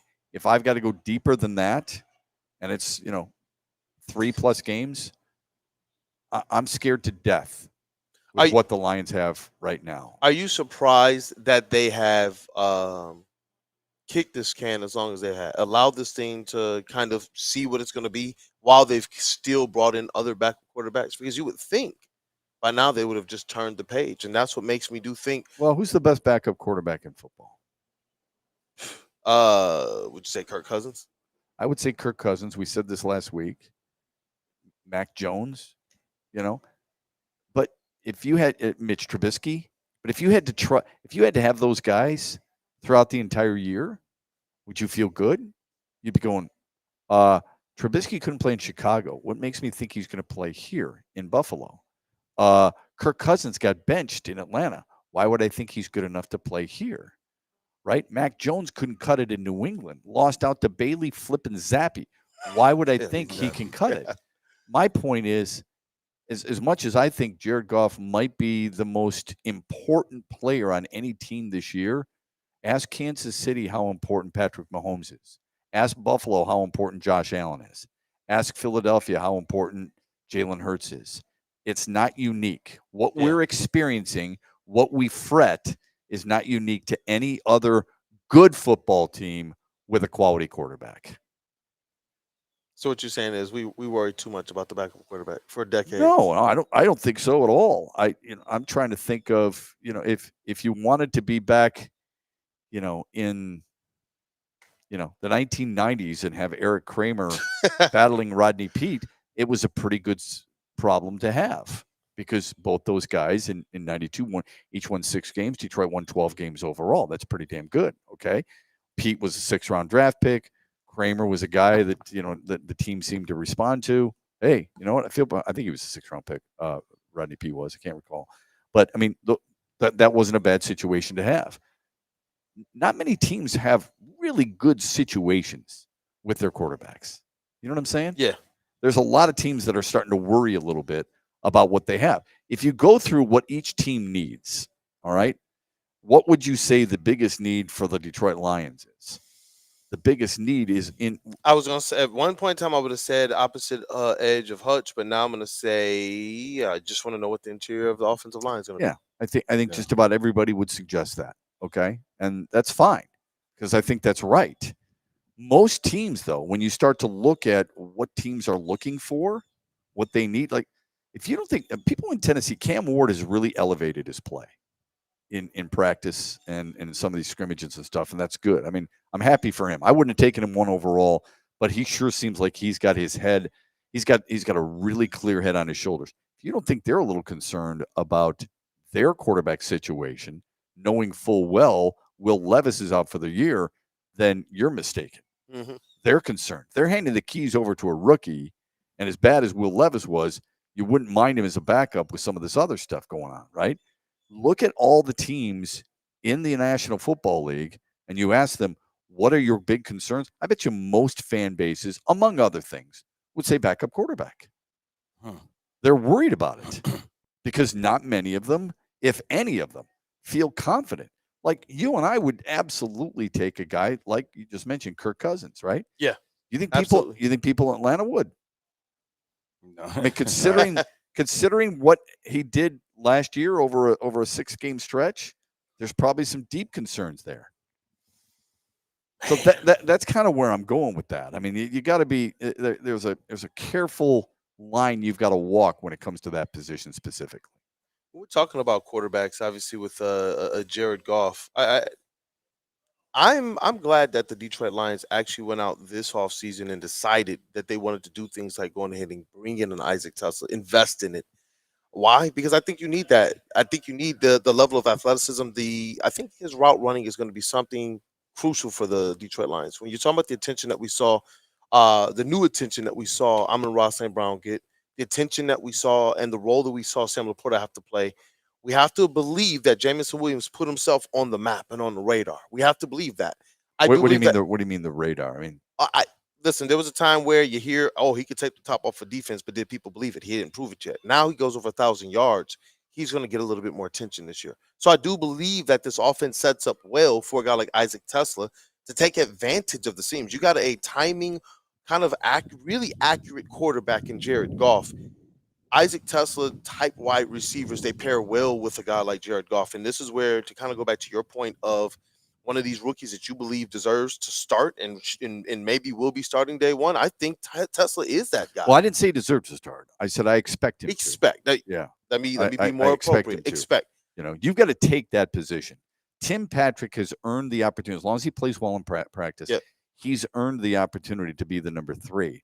All I'm saying is I don't invest trading picks to go up and get a guy like Isaac Tesla when you have other needs too, and the 3rd round, and think to myself, if he makes it, great. If he doesn't, no big deal. He's not a contributor. It's not a 6th-round draft pick. Like everyone's talking about Hassanin, and I get it because of the position he plays. We think we're set at wide receiver. You're not worried about St. Brown. No. You're not worried about Williams right now, okay? Maybe you're not even worried about a guy like Tim Patrick. I don't know. But we feel like the other 2 guys are just fine. The defensive end, we look at 6th round and we're like, I don't care if it's a 6th round. This guy wants to be here. He practices his moves like off of what Aiden Hutchinson does, and we need that position. That's the reason we push so hard for it, is because of the position he plays and what we consider to be a weakness of what we hope will be a Super Bowl team, right? Yeah. I mean, I think that's it for the most part. It's incredible, but he is the one that we need to be starter ready. If there's a rookie that you need, obviously you're looking at Tate with that offensive line. Really, you think Hassanin? Tate on the offensive side, Tate is the guy you need. On the defensive side, there's Tate Ratledge, Tate Ratledge, on the offensive side. On the defensive side, you're looking at that edge position and everything that you're hearing. Now, I know 6th-round pick. If he was a 3rd or 4th-round pick, I believe people will be saying he's the guy on the defense that you absolutely need. If there's a young guy, you absolutely need him to pan out. I do believe Hassanin, he is a guy that can be a floor raiser, but there was a lot of people who were left with a lot to be desired after that first game. I thought he showed some good. I think he's a new guy getting his feet wet. But I do believe if he shows serviceability, if he shows his best ability is that he's going to actually be there. He did have 4 tackles. I think he graded He out played pretty the run well. well. I thought he was the highest graded from PFF. Yeah, I thought he was too. So maybe we weren't paying close enough attention to him. What do we expect from him? Because Tesla's a guy who, if I see him getting wide receiver 3 and 4, I'm not surprised. Hassanin is a guy who, if I saw him in the regular rotation to start the season, at one point I would have been surprised. I really would have.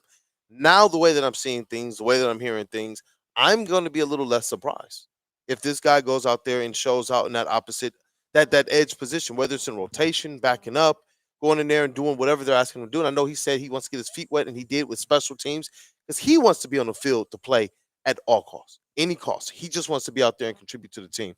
This is why I'm hoping that in game 2, as we're talking about, we want to see out of Hendon Hooker, you want to see Tesla go out there and be a really, really big target, important target for Hooker. But I'm looking for Hassanin. If there's one player in particular I'm looking at this week, even over Hooker, it is Hassanin. You're talking about a guy who you're hoping can contribute to this team while you're waiting for pass rushers to get healthy. You know, I know that we're waiting for Lee McNeil from the interior, but he's a guy that makes it easier for your edges to get home. And I don't know how much stock people put in Malcolm Rodriguez, but I do believe that that's an underrated loss that we're not paying enough attention to. When you're talking about those couple players, that is where I'm hoping that a guy like Hassanin, and you have to add in Davenport and the injury concerns. This is where I believe there is a lot of opportunity for Hassanin, and you do want to see this guy pan out on the defensive side. Yeah, so I see Sooner him rather than later. I see him a little bit differently. I see him as a 3 on the depth chart. I could be wrong there. And you're right about the injuries aspect. Like Josh Paschal can be an important one. Like we focus, and I do too, on the big names, a guy like Aleem McNeil, but there are certain role players that are really important that will allow them to develop Hassanin throughout this process. If I'm relying, I shouldn't focus so much on the round of a draft pick, but if I'm relying on a 6th rounder, I've got some issues. Yeah. All right. So my hope is that this team is going to get Mohammed be able to be a guy who is more of a contributor. If there's, like you mentioned, Davenport, Paschal, who can go inside and or outside. Those are the guys that I want to see. That's why I think it's really important. Like, I think Tesla's more about to play a prominent role in this team's success than Hassanin. I think that Tesla is going to start the season with that, but I believe Hassanin is going to be thrusted into that at some point because of injuries. I do not trust the Davenport I don't blame signing, you. and that's where I'm saying since we're already starting the season with injuries, there was at one point we thought Aleem was going to be there to start the season. Then we thought, he'll miss 2 or 3 games. Now it could be the first 7 weeks of the season. Now it could be he's not back to after the bye week. Then Malcolm Rodriguez, people assumed he would be back, and we saw what he did in the second half of that season, especially with Kelvin Shepard taking a little bit more of a hold over the defense. Think about it now with his defensive coordinator in tow. Now you're missing 2 of these guys who were instrumental at helping to generate pass rush. And that's where I'm saying if they have any injury to a Davenport, if they have any injury to a Paschal, surprise, that could happen. Now all of a sudden, it's just AQM who popped up on the scene for us last year. Yeah. And what if he wasn't ready? So that's why I'm like, wasn't I really there a want time to see this last guy be ready. year where you're like, I can't believe we're relying on this dude? Yes. Okay. A lot. A lot. Okay, so that's the same situation with Hassanin, as far as I'm concerned. Sign Big Z. Where's Darius Smith? Well, I mean, there's a reason he's at Cash Dow's house. Well, let me ask you a question. I mean, that's easy for me to say, and I've said it too. Yeah. Sign Big Z. How come no one else has signed him? That's what I'm saying. I say don't sign him. I mean, if he's that good, it's a reason people. I don't know what it is. There's a reason they haven't signed him. You anti-Z? Yeah. No. Once it went past like 2 or 3 weeks and no one signed him, I was like, okay, yeah, we gotta stay away from this guy. And he was walking around dressed as Cash Doll. Like, let's leave that alone. This is an interesting one for me because you talk about a guy who he was brought here. We talked about what he did to carry this team, lead this team in sacks when he got here. and what he could be opposite of Hutch. That's He what I had was he actually had 4 sacks, man. 4 Yeah, sacks. I feel like Come on. there's something I mean, there's something they're He not didn't. telling us. I don't think he carried the team. Yeah, there's something they're Not not telling defensively, us. but on No that way. defensive line, I don't think that the pass rush is going to be better without him there. And I do believe if you talk about having him here with a Hutch, Well, they obviously felt that. I mean, if you believe in Brad Holmes and you believe in Dan Campbell and you believe in a lot of these guys, they feel like they could have brought him back. They didn't have to sign Marcus Davenport. Now, there was a part of me that wishes they had. They didn't have to sign certain free agents, and they chose to do that. they got Ricky on speed dial, huh? You So- know the scoop on Zadarius Smith? No, I really don't. I wish I did, but nah. What it's just- is? And I liked him, by Yeah. the way. Okay, what's the fascination there? Do you really think he's an elite player that they're missing out on? Not elite, but I do believe next to Hutch, if he got the 4 sacks as the only guy on that defensive line effectively, I do believe that he has an opportunity to get home even more or to be able to cause some havoc, chase the quarterback into the waiting arms of Aiden Hutchinson. Or when Aleem McNeil gets back, You don't think being able Marcus to push Davenport back. can do that? I just don't think he's going to be healthy. Marcus Davenport has proven that. I don't think he's going to be healthy. Oh, okay. That's my thing. I think he's going to play for like 4 games. That's fine, and I understand why you'd think that because I think that's logic. Yeah. I think you're right to think that. But in his career, if you look at what he's done, at least once with the New Orleans Saints, 13. okay, double-digit sacks. If he plays, stuff, he's man. it. He's it. So trust me. And I've had to come to terms with that too. Talking with shout out to I KG know. as well. KG's like, look, if this guy plays and you look at the seasons where he plays, he's it. He's it, man. Yeah, Shout out to the main man. there he is. Braylon Edwards is in the house. Everybody, he's finished his Same up. his Come round. over here, bro. Yeah. He's finished his round. He feels like I don't know if that one. Yeah. Go ahead. So, I hope he won. That's my hope. The expectation. how'd you shoot? Still has the golf glove in the back pocket, by the way. How you doing, buddy? I'm doing good. You have a good weekend? I had an amazing weekend. Man. Okay, that's It's good. always good when you get a chance to go to church on Sunday. My Yeah, sister had a same. party at our house. We catered, did a thing. So everybody cooked on Saturday, so I got a chance to see my Wow. family and hung out. Watched a little bit of sports. How was your game today? It was actually good. The Irons game. Driver picked up. Actually hit some really good drives. Putted extremely well. You got the Nice. short game going. I just don't like outings from the standpoint like when you try to work on your game, you can't. Like today, the cheat code is you gotta if you have a female player that can play. Courses like Oh. this, they're very lenient to where the women's tees are. Love that. So Dr. Pierce, I played with Dr. Pierce. Shout out to Dr. Pierce, Michigan Sports and Spine. Played with his daughter Paige. Electrifying. She was hitting the ball 200. So like Really? if par fives, we're 220 out from her. She's maybe 40 in. Wow. Oh, wow. So it's a cheat code. Like we had a couple albatross opportunities and things of that nature. So that was I didn't get a chance to work with any clubs. What did you finish? 16. 16 under. Is that enough to win it? Last year, 18 under 1. Today's conditions were beautiful. I figure we got a shot, but I know a couple guys here, Edgewood members, my guys over at Tryon Solutions, they're pretty good. So Some say Wedgewood instead of Edgewood because it's usually driver wedge. Hey, exactly. can I ask you? This is kind of a personal Okay. question. How you doing? I'm doing fine. You're a big dude. Do you swing the most golfers are not big dudes. Right. Okay.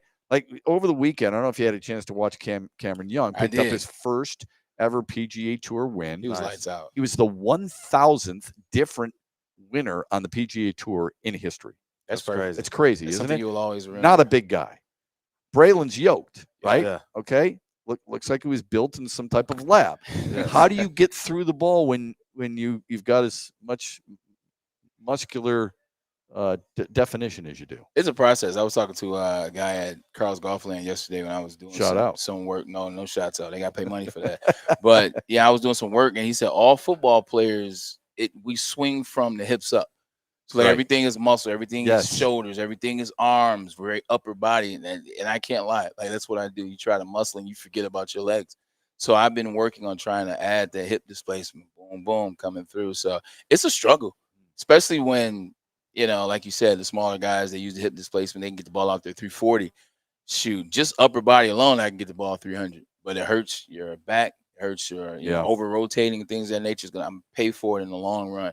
Also, if you don't swing, I can go 340. I just don't understand that part yet. How much fun did you have out there? I mean, it's such a great cause, right? Great cause. I love Athletes Unlimited and the things that they do. We had Dr. Pierce on last Thursday. He's talked about it, countless times. I love the work that they do and the strength that the athletes have, man. They don't let setbacks or they don't let handicaps, which they don't use that term, but they don't let that stop them. They go out there and they make it happen in life. So to know that we're supporting individuals that are making it happen on their own, whether we're here or not, is good. And then it's a beautiful course. It's Brighton. Brighton is a city that's coming back in terms of development. And this course itself has 3 different courses in Oak Point, and we got a chance to play honors, which is by name the best one. And it was smooth. It was beautiful outside. The greens were in good condition. And I love being in Michigan because you get the lake effect with the golf course. You don't get that a lot of places. And the trees too. Trees. I love the look of the course, the layout of the course, and the opportunity to, sure, you're going to have some water there. You might find it every once in a while. Ask Ricky about that on Saturday. You're going to find that. You're going to find some woods. But overall, it should test if you're playing it by yourself, is what I'm saying. It should test you using just about every club in the bag, don't you think? And see, that's the thing. I actually want to play this course again. I think this would be a fun course to get out there, dial into some shots. Like when you're playing in a scramble, you got, you have a young lady that can hit the ball as well as Paige. Peers can, you don't have to use a lot of clubs. Like realistically, I probably use my driver, my 60, my putter, and my 7. That's it, huh? That's a 4 course, and then maybe a pitching wedge here or there for 140 and in. So on a par 3s, that's like the 5 clubs you use. If I didn't have that, I could use a 5, 6, 7, 9. There were some 8 shots out there. 155, 160 for me is an 8 iron. So I was able to tap into that. I want to come back out here and do that. You can't lay up in a scramble. I'm like, okay, no, cool. You've got to go for it, man. Yeah. So I've always felt this way. If I'm going to be playing a scramble, I want to make sure if there's the shorter hitters, yours truly, has to lay it out there in the fairway to let the big bombers go. So you guys are going to hit at the back. The good thing, we had 3 bombers. Okay. So we had Paige. She counts as a bomber. She's 200 and she has women's tees, so she's a bomber. Then we had Paige's. I don't know if I can put her information out there, but let's just say her friend, he's a stick, and he was hitting the ball 310, and this is on a humid day, straight. So, and then you, and the crazy, and then me. So he's 310. I was probably around like 280 on good shots today, about 280. She's up there. They didn't even use really, but 2 of my drives, and I was hitting it good today. Did they on outings, certain outings? I think it's important to use everybody's drive at least twice in a round. Did they have that rule out there or no? They didn't. They didn't. I've never heard of that rule. Oh yeah. Otherwise, you're just taking advantage of the big bomber. What you got going on today, Ricky? Because I'm looking at this. Hold on, let me ask you this, Doc. Are you one of the individuals? Not Doc, but excuse me, Mr. Shepard. Are you one of those individuals you play around, you start to feel good about it, and if you got time, you try to get back out that day? I feel like I could always play another at least 9. Yeah, especially after you play 9. Every time I play 9, I want to play 9 more. Yes, that's if I'm playing poorly, I can't wait to get the hell out of there and get to the 19th hole. I want to keep. I'm an egomaniac. I just want to keep going. Yeah. Do you have time today? I wish. I actually have a gig tonight. Okay, I got to be somewhere at 7. It's funny. I'm going in our neck of the woods, so that's why I was gonna hit you up. I did. What was that? Fox. What's the one around the Fox corner? Hills. Fox Hills. Yes. Oh yeah. They have 3 the Golden courses. Fox. Yeah, I liked it. Yeah, I liked it too. Yeah, That's pretty good. We're really lucky. We've got so many really. Yeah, the par, 100%. Par 3. Tim McCullum is telling us. Yeah, that's good for you. There's some really good. We're so lucky. What you got shoot? Okay. 11 under. Okay. You guys win the wardrobe. Come on over here and show everybody what you got going on there, will you? Real quick. How come you didn't have one of these? See, this is why the communication. Shep, that's that communication. I didn't get one. They'll come. They'll always have some shirts. I'm like, yo, they didn't even tell me y'all was in there. They didn't preview me into it. Who designed that? Tim. Yeah. One of the kids drew it. Tim? Okay. All right. Oh wow. Oh, you're like a walking NASCAR. Yeah, you do. You look like a PGA Tour member. This is fire. Like PGA Tour cat. That's not bad. I think last second I got paired with Doc. Doc requested me, you know what I'm saying? So I didn't get a chance to get one of the shirts. So I'm not complaining. I did get requested by Doc. And it was a good group. It was shout out to Doc, shout out to my guess is the Woodward Sports crew had a few more beverages than yours. Well, not this team, but Woodward Sports B Woodward Sports B, they may have. Yeah, 3 under on Spenmo's group. Okay, that's not bad. Three under? Yeah. Three Wait, under. hold on a second. What? You're a nice person. You're nice. Three, yeah, right. three They under. just said 10. I didn't they? know. Or He said 12? 11. 11. You said if you're- 16. If you are 16. 3 under in this type of format, Right. You got jokes. you've been drinking quite a bit, or you should start drinking quite a Yeah, bit. right. Am I wrong there? But you know what? Come on. They're sponsored by. He's back. They're sponsored by a certain situation that may not allow them to play as well. If you catch my drift, you saw one of those sponsors on there. Yeah. One guy Mad, came. Mad Packs. Mad Packs will do it. And we love Mad Packs. By the way, Mad Packs has great drip, man. I'm glad they're one of the sponsors for Woodward Sports, man. They're great people. They have a great product.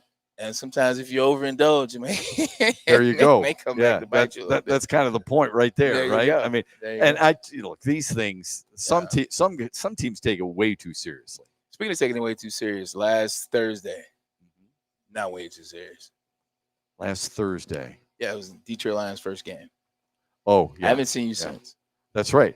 We played your Video at the airport. video at the airport, which was awesome. A little something. Yeah, we were talking just before you got here. So Justin and I talked about it Friday. Kool-Aid and I touched on it a little bit here with the backup quarterback. I try not to get too hyperbolic and overread, but overall, when you watch that, I mean, what was your takeaway? What should we take away? Not much. Okay. Like you never like to see 34-7. You just don't like to see that. But it's the first game, which is an extra game if you play in a Hall of Fame game. So this isn't even technically your first preseason game for the season. This is first preseason game for the Chargers and the Lions. But I'm not putting much stock in it. They didn't game plan for this team. They didn't prepare for this team in that sense. You didn't see any guys out there that are going to be representing the Detroit Lions once the season starts. So if you're not game planning for this team, what are you doing? You're Your just game- working on your own, right? No, you're just working on your own stuff. And then you get into the game and whatever happens. Guys are professional. They've been in this level. Whatever happens.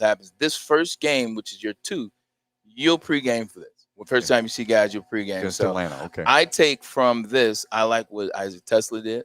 I like what Dominic Levette did. I've been kind of mentioning him a little bit. He went out there. He made some plays as well. I like what Tesla did in there. Outside of that, I'm not putting much stock in this guy. Okay. Not much stock. The drop by Levitt to start the game for his first pass, Yeah. his first attempt. You think that's nerves? You think that's just lack of concentration for a moment? I think it's a bit. They work hand in hand. Like I think it was lack of concentration because of the nerves. I think you got an individual that's in a situation where he knows he's not going to have that many opportunities because they want to give it to Tesla, and then outside of that, you got the big dogs that are going to eat. So it's the Hall of Fame game. Look, there's nerves, there's energy. People are going into the Hall of Fame the following days after you play in the game. There's people at the game, and this is you repping the NFL. You're wearing a jersey that's not Georgia. You made it to the show, if you will. So it happens. What? Here's a great story. We talked about it last Thursday. My first game in the preseason was against the Detroit Lions. I ended up catching a game-winning, pass at the end of the game. I'm 3rd overall, correct? I dropped a pass in there. That R.W. McQuarters play, it was a good play, but that's an easy play for me. Would you call it a drop or would you call it okay? Because it touched my hands. R.W. McQuarters came from underneath, and essentially he low man wins. He took the ball out of my hands. And so I could have festered on that, but it's nerves. I'm excited. I'm back home. I'm trying to make plays in front of the crowd, and I had to settle in. And once I settled in, I had 3 catches. I ended up catching the game-winning touchdown. The vet, he settled in. I think he had 5 catches for more yards. So nerves are a real thing. Doesn't matter if you're a 6th-round draft pick or a 1st-round draft pick. When Isaac Tesla only had the 2 rocks, but I liked what he did after the catch as much as anything else. We had this conversation before you came off the golf course. He's a 3rd-round pick. They traded up to get him. Yeah. They traded a lot of capital, quite honestly, to get him. I expect him to start. Maybe not right away. Maybe not opening week at Green Bay. But I expect him to be the number 3 receiver at some point. Where am I off base there? You're absolutely correct. I don't think it'll be, like you said, it won't be week 1, but I'm expecting by week 6 that he's that guy. I think that's why they drafted him. It's not what a guy has done in college. It's now about what you see. Like if that was the case, Jahmyr Gibbs wouldn't be what he was for the Detroit Lions. What they saw, and we're seeing that. So I think that's what they see in Isaac Tesla. And so far, you're seeing it. He runs hard after catch.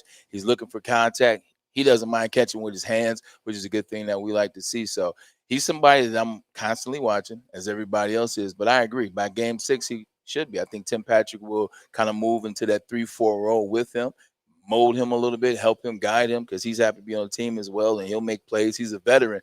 But they bought him here to be the 3, and Tim Patrick knows that as well. He's a bigger guy than I thought. I mean, 6'4", 218 is a pretty good size. I'm gonna get in trouble for saying this out loud, but he's thick.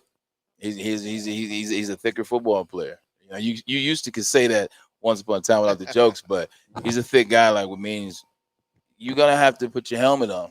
Yeah. If you want to take him down. And he likes to block down field. Yeah, that's an important part. I mean, the Lions do a really good job of creating a lot of their content from the draft and the analysis of their possible draft picks. And I'm enamored when I hear Brad Holmes talk about why he liked Isaac Tesla as much as any receiver. And a big part of that was blocking downfield.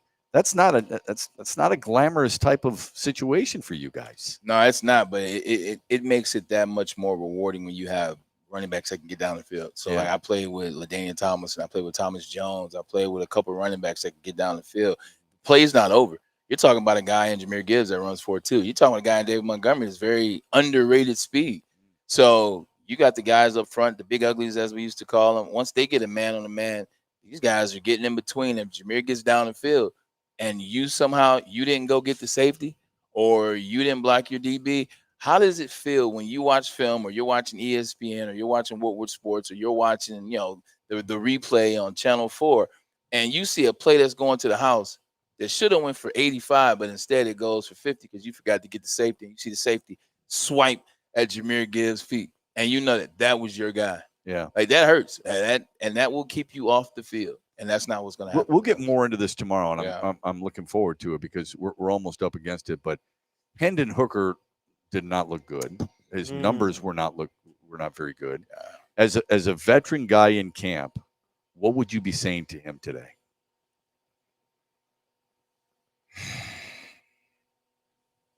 Or do you just leave him alone? Is it like a pitcher who is throwing a no-hitter and it says, I don't want to sit next to him? If I've been seeing in practice what the game looked like, so like if the practice has been looking like that, then we got to have a conversation. Just as a veteran, I got to come to him and say, look, we got to do some things differently. What do you see? What's on your mind? How you doing? Yeah, talk to him just as a person. Not even as a player. Like, what's up? You cool? How's everything? How you doing in this situation? Come to him as a man. Come to him as a person. You talking about that smell coming off the lake? Yeah, man. It is the truck. Oh, it's just the truck. Oh, yeah, with the septic tank. Yeah, Ricky said it's been tough over here. Look, I'm not a big mask guy. I'm pretty close to it today. Right. Anyway, continue. It's more so just it's like that. Am I seeing the same things from practice? Turn over into the game. If you're not, if practice was one thing and then the game was bad, hey, look, you just slap on him. Come on, it's all good, man. Look, hey. You got this, and relax. You're putting too much on yourself. But if it looks the same in practice that it did on Thursday, then that's different. That you might have to take him out. What do you think the level of concern for Brad Holmes and his front office is for their backup quarterback position right now, without overreacting? A big one. Okay. Because regardless of that, like this is still a really good team, and you want to have someone in place. How many times have we seen it where a backup quarterback can help you get to the dance or can hinder you from getting to the dance? Patrick Mahomes, and I don't say this because he's my former quarterback, kind of, sort of. Patrick Mahomes, 2 times he gets to the Super Bowl. Chad Henne's the reason why he got there. Yeah. Chad Henne beat Baker Mayfield. Yeah. Like, I stand on that. He beat Baker Mayfield, who was actually playing some of the best football at that time in his career. And then Chad Henne again had the 90-yard drive that resulted in a touchdown, then Patrick Mahomes comes back out there. So you got to have a guy. You don't need a guy to, be Jeff Hostetler, but do you? Yeah. Jeff Hostetler, we talked about that last week. So Chad Henne was able to come in, be serviceable. He's a guy you trust. He had some starting experience with the Miami Dolphins, the Jacksonville Jaguars, and then he came in and he was a pros pro. I just left New York.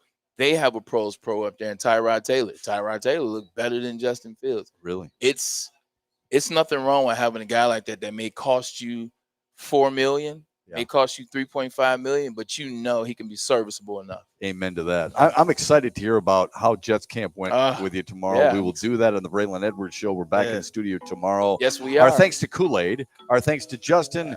And our thanks to Ricky, of course. Appreciate And you. the Shout out fine way to people host here. now. The fine people here at Shout out Oak Point Country Club for hosting us here on this mostly pleasant Monday. Yeah. We're back with you tomorrow, 2 to 4 here on the Braylon Edwards Show on Woodward Sports.